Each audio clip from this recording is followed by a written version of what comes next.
পশ্চিমবঙ্গের জনপ্রিয় অভিনেত্রী নুসরাত জাহান বরাবরই ভক্তদের চমকে দিতে পছন্দ করেন। অভিনয়ের বাইরেও নানাবিধ কাজে নিজের দক্ষতা প্রমাণ করেছেন তিনি। এবার বছরের শেষ ভাগে একেবারে ভিন্ন অভিজ্ঞতায় মেতে উঠেছেন এই অভিনেত্রী। সামাজিক মাধ্যমে শেয়ার করা একটি ভিডিওতে দেখা যায় কমলা ও দারুচিনির সুগন্ধি মিশিয়ে নিজের হাতে মোমবাতি বানাচ্ছেন নুসরাত।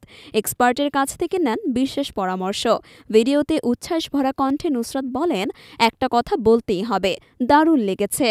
ভিডিওতে আরও দেখা যায় সান্টাক্লজের টুপি এবং লাল পোশাক পরে নুসরাত মোমবাতি বানাচ্ছেন। মোমবাতি তৈরির এই শিল্পে তিনি নতুন হলেও একাগ্রতা এবং আনন্দের সাথে পুরো প্রক্রিয়াটি উপভোগ করেছেন।